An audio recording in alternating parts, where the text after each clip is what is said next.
টাঙ্গাইলে অরক্ষিত রেল ক্রসিংগুলো মৃত্যু ফাঁদে পরিণত হয়েছে।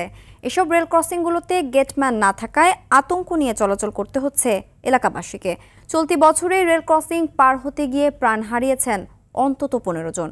অরক্ষিত রেল ক্রসিংগুলোতে গেট ব্যারিয়ার ও গেটম্যানের দাবি জানালেও সাড়া মিলছে না রেল কর্তৃপক্ষের। টাঙ্গাইল প্রতিনিধি কামাল হোসেনের পাঠানো তথ্যচিত্রে আরও জানাচ্ছেন সাকিব আল হাসান।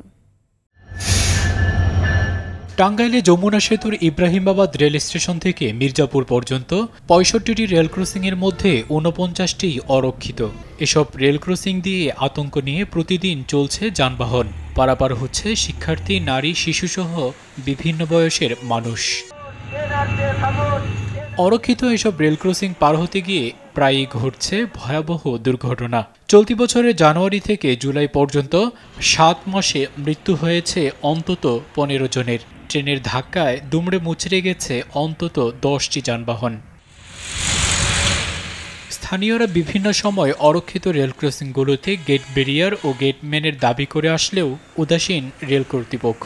এর আগেও এখানে একবার অ্যাক্সিডেন্ট হয়েছিল, কিন্তু এখানে আরেকটা গেটম্যানের দরকার। ট্রেনের সাথে ধাক্কা খেয়ে একটা অটো, তারপর লোক ছিল ৫-৭ জন, সেনা সহ মনে করি যে অনেক ব্যথা কাটাছি রয়েছে, গরু বাছুরও মারা যায় এই জায়গা। এদিকে ঊর্ধ্বতন কর্তৃপক্ষের সাথে কথা বলে প্রয়োজনীয় ব্যবস্থা নেওয়ার কথা জানালেন রেলওয়ের এই কর্মকর্তা।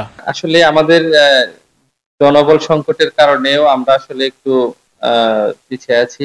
আশা করি যে অল্প সময়ের মধ্যে এই গেটম্যান প্লাস হচ্ছে গেটের যে সরঞ্জাম বিষয়গুলো আছে, ব্যারিয়ার গুলো, এগুলো তারা দ্রুত মেরামত করে দিবে। মৃত্যুর মিছিলে নতুন সংখ্যা যোগ হওয়ার আগেই দ্রুত কার্যকরী ব্যবস্থা নেওয়ার দাবি এলাকাবাসীর।